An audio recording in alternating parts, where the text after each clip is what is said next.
Ce programme vous est proposé avec le soutien de la région Provence-Alpes-Côte d'Azur. Bienvenue dans M-Portrait. Aujourd'hui, nous recevons Sabrina Roubache. Bonjour Sabrina. Bonjour Julia. Présidente de Gurkin Invest Film. Comment vous vous présentez en général, Sabrina Roubache? Comme une, déjà productrice parce que c'est mon métier, mais comme quelqu'un qui pense la production sous l'angle de...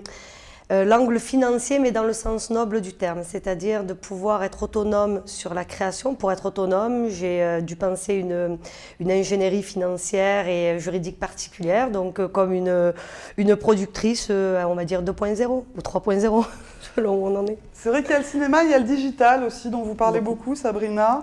Le principe de Gurkin Invest Film, finalement, c'est cette PME de production qui investit dans l'audiovisuel et qui propose d'investir dans les productions en devenant actionnaire de cette société.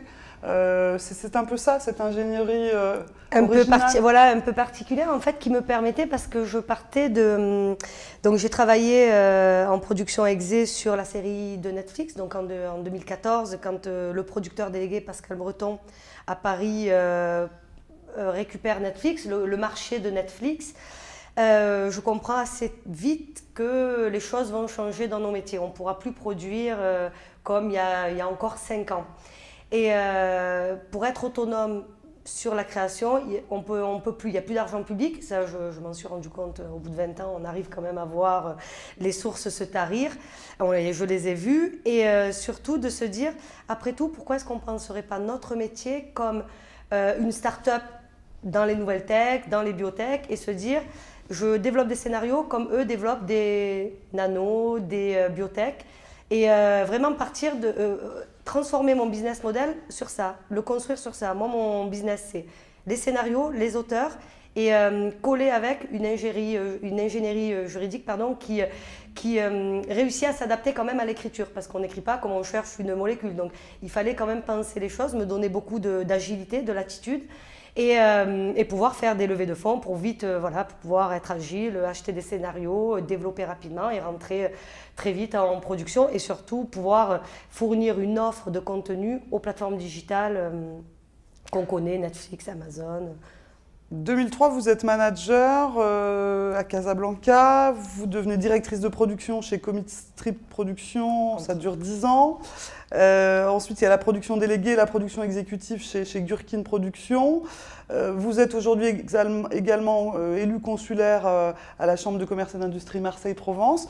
Pourquoi cet engagement auprès de la Chambre de commerce, Sabrina Roubache? Alors, pourquoi cet engagement? Parce que je travaille dans la production depuis maintenant à peu près 22 ans. J'ai commencé, j'étais au lycée. Et j'ai vu donc notre filière grandir. Vraiment se transformer, grandir et devenir une vraie filière d'avenir. Marseille, terre de tournage, deuxième terre de tournage après Paris, plus de 73 000 jours de tournage en 2016. Et l'année dernière, quand Jean-Luc Chauvin vient me chercher, moi la Chambre de commerce, c'était notre décor en plus sur la saison 1 de Marseille, hein. C'était le bureau de Depardieu. Et je connaissais la Chambre de commerce pour ce qu'elle était d'architecturale. Pas du tout dans sa fonction ni d'influence, ni sa fonction sur le plan économique. Et il entend parler de moi, il vient me chercher, il faut que tu viennes, ta filière m'intéresse. Si jamais je suis élue, pour moi c'est une filière d'avenir qui mérite qu'on l'accompagne pour devenir une filière d'excellence. Et comme nous les producteurs, on vit vraiment entre nous, c'est vraiment des métiers très cloisonnés, on ne se mélange pas beaucoup au patronat. Et donc, je fais une espèce de petit lobbying dans mon réseau en disant, là, il y a peut-être un truc à faire. Et puisqu'on nous laisse la place, il faut y aller, il faut prendre la place. Parce que sinon, on va laisser la place à quelqu'un qui ne connaît pas le secteur et qui ne pourra pas en parler comme nous et mener les actions nécessaires pour faire grandir la filière et l'emmener là où elle doit aller. Et voilà, donc mon engagement, c'était bon, on vient me chercher, on m'offre un truc, je dis pourquoi pas. Mais j'y vais, mais franchement, sans ambition précise, mais avec une vision. Pas d'ambition, mais une vision. En me disant, si jamais ça passe, voilà ce qu'on peut faire et où on peut aller. Est-ce que pour vous, vous êtes une actrice de ce territoire? Parce que vous êtes marseillaise, vous êtes née à Marseille, vous avez grandi à Marseille. Une vraie Marseillaise. Non, une vraie, bien sûr. Enfin, une actrice à ma modeste place. C'est-à-dire que je travaille depuis très très longtemps sur le territoire. J'ai fait une petite escapade. Je me suis expatriée 5 ans à Casablanca, mais où je faisais aussi de la prod exé, hein, donc je reste quand même dans mon cœur de métier. Et j'ai fait beaucoup de choses sur moi à mon niveau sur le territoire, donc une petite actrice du territoire, parce qu'on est, vous savez, c'est comme tout, on est un maillon d'une chaîne. Tout seul on n'existe pas, et après tout on existe surtout dans notre secteur avec toute la filière. Il n'y a pas de production sans producteur, il n'y a pas de producteur sans intermittent, il n'y a pas d'intermittent sans technique, donc tout ça se tient. Donc je suis l'un des maillons de la chaîne on va dire, des industries créatives. Le meilleur souvenir de production ou de tournage pour Sabrina Roubache? J'en ai plein, mais forcément mes débuts avec Ayam. Vraiment mes premiers clips avec Ayam, avec Akhenaton, c'était vraiment le... Né sous la bonne étoile? Ouais, né sous la même étoile. Ah, le lapsus, on n'est pas né sous la même étoile. Mais il faudrait être parfois, on peut être sous une bonne étoile, mais c'est vraiment la belle époque et la grande époque déjà du clip vidéo, parce que les maisons de disques investissaient beaucoup d'argent dans la fabrication des clips vidéo. C'était aussi important que l'album, et surtout la découverte du métier. Moi, c'est comme ça que je découvre le métier. Je commence par corriger les scénarios. J'enlevais les coquilles. J'étais comme un souffleur dans le théâtre, donc stagiaire de prod, et en fait, j'ai l'air de rien, même si parfois on peut dire « oh, elle a un drôle de parcours », pas du tout. J'ai un parcours, tout ce qu'il y a de plus linéaire et classique dans la production. Stagiaire de prod à producteur. Autre très bon souvenir, alors avec Akhenaton, avec Ayam ou pas la série Marseille, la rencontre avec Dan Frank. Vraiment la rencontre avec Dan Frank, parce que ça a été une rencontre une rencontre humaine. Parce que souvent, avec les scénaristes, c'est comme ça que ça se passe. Ou ça passe pas. Mais avant tout, c'est la rencontre de deux êtres humains, voilà, et deux intellects qui ne sont pas du tout structurés de la même manière. Et un travail sur la saison 1 de Marseille exceptionnel, où je lui fais découvrir Marseille, parce que j'ai eu deux rôles dans cette série. La première, c'était l'accompagner sur la création du scénario, donc vraiment lui montrer Marseille, lui faire rencontrer tous les Marseillais, c'est-à-dire tous les politiques, les gens des quartiers, les travailleurs sociaux, les gens peu recommandables. Il fallait qu'il ait une vision large de ce que pouvait être notre ville. La série allait s'appeler Marseille, donc je ne voyais pas comment il pouvait créer un scénario sur Marseille s'il ne connaissait pas Marseille. Et après, bien sûr, la partie fabrication, mais pareil, c'est la rencontre avec Depardieu, puisque maintenant je produis un film avec lui. Donc, ça a été un point de bascule. La série, mon travail sur la série a été vraiment le point de bascule où je change de step. Vous vous voyez comment dans 5 à 10 ans, Sabrina? Je ne sais pas. Question piège? Non, c'est une question piège. Non, je me vois comme quelqu'un qui ira défendre ses films, parce qu'entre-temps, j'espère, j'aurai produit tous les films que j'ai en développement, puisque je lance mon premier film l'année dernière. Donc là, je suis dans un tempo tout à fait plus que bien, plus que très bon. Et je me vois comme en premier une maman, parce que moi j'ai ma partie, voilà, ma vie privée qui compte beaucoup, hein, mon rôle de maman, et être vraiment dans le heureuse. C'est-à-dire que j'avais repris une phrase d'Emmanuel Macron qui disait « on travaille mieux quand on est heureux ». Et ça m'est resté, c'est le seul truc que j'ai gardé.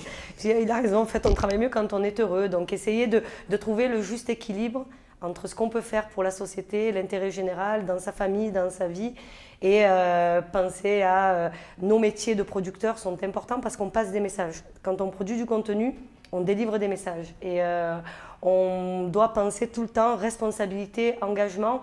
Après, on peut faire de la télé-réalité aussi, mais c'est aussi une responsabilité et un autre engagement. Est-ce qu'il y a des perspectives à l'international? Parce qu'on a parlé de Marseille, de cette terre de tournage. On sait que les producteurs, les réalisateurs aiment la région PACA. Ça peut être Marseille, c'est maintenant bientôt Martigues. Non, alors Marseille, parce que historiquement, déjà c'est la deuxième plus grande ville de France. Donc de toute manière, on ne peut pas déroger à la règle que ce sont quand même les grandes villes qui attirent le plus de tournage. Séoul, Los Angeles, c'est rarement les villes plus petites. Mais par contre, moi, dans ma vision métropolitaine que j'ai, mais j'ai vraiment une vision métropolitaine, Marseille ne peut pas concentrer tout. On ne peut pas être omnipotent, on ne peut pas tout faire, on ne peut pas tout être. Et je crois sincèrement à la redistribution des richesses. C'est-à-dire, je pense que c'est une filière sur la métropole, puisque vous parlez de Martigues. On fait Marseille, Martigues, Aix, qui est aussi une terre de tournage. Hein. Il y a énormément de tournage à Aix. C'est pas dans la métropole, mais la Corse est en train de se développer au niveau du tournage. Ça reste une ville qui plaît à l'international, et c'est pour ça que c'est Marseille qui attire la lumière, parce qu'on a une histoire. Plus vieille ville de France, 2600 ans d'histoire, pour des raisons moins nobles, la French. Et quand vous voyagez, moi je voyage beaucoup, je travaille avec Séoul, beaucoup, je développe beaucoup de choses avec la Corée du Sud. Et quand vous dites Marseille, parce qu'à l'international, il ne faut pas se leurrer. PACA, la métropole, c'est un point. C'est pas, quand vous leur dites Marseille, ils comprennent. Et après, quand on les emmène ici, qu'on les amène à Martigues, à Aix, mais pour eux, c'est un seul même socle. Parce que Séoul, c'est 10 millions d'habitants. Nous, c'est 825 000. Donc, si on se remet à l'échelle, moi, j'arrive à comprendre que pour eux, on soit un point. Et effectivement, la Provence plaît beaucoup à l'Asie. Les Américains aiment tout ce qui est, on va dire, un peu underground, c'est-à-dire notre culture, justement, des quartiers, des cités. C'est quelque chose qui leur plaît. C'est pour ça que la saison 1 de Netflix se tourne dans ma cité de naissance, à Félix Piat, parce que le décor leur parle. C'est quelque chose c'est culturel. Après, on a des affinités culturelles. Et sur vraiment le développement de la filière, ça marchera que si on le pense à l'échelle métropolitaine. Et on a encore une marge de progression énorme, et surtout, on a un truc, le climat, les accès de plus en plus faciles sur le territoire. On a encore beaucoup de choses à améliorer, mais la mairie de Marseille fait un travail très, très, très, très important d'accompagnement de la filière, et toutes les villes se mettent à le faire. Donc maintenant, il faut faire converger les visions, converger les bonnes intentions, converger les ambitions. Et une fois qu'on aura fait ça, je pense qu'on pourra devenir... j'aime pas dire ça, je déteste. On ne deviendra ni le Los Angeles, ni le Londres, ni le Malte. On deviendra ce qu'on est voué à être, nous. On a une identité, il faut se servir de nos qualités, de tout ce qu'on est, de tout ce qu'on sait faire, et de tout ce qui nous différencie à l'international. Dernière question, Sabrina Roubache, d'où vous vient cette énergie de vie incroyable? Alors là, je ne sais pas, mon signe astral peut-être. Mon signe, non, mais le fait d'avoir eu la chance très tôt de savoir ce que je voulais faire. Et d'avoir une passion, parce que quand on est passionné, pareil, c'est comme quand on est passionné, on l'a. J'ai eu le truc très tôt, hein. Je passais mon bac, donc j'avais pas encore, j'avais 18 ans, un truc comme ça. Et le fait de croire en des choses, de pas se dire qu'il y a une fatalité dans la vie, on peut changer les paradigmes, bouger les lignes. Et j'ai toujours pensé que tout n'était pas écrit d'avance. On peut impacter sur sa vie. Chaque décision qu'on prend, on a un impact de toute manière. Penser que tout est écrit d'avance, c'est horrible pour moi. L'énergie, elle vient, je pense vraiment de la passion et de la chance de vivre de sa passion. C'est une chance inestimable. Merci Sabrina Roubache. Merci Julia Santip.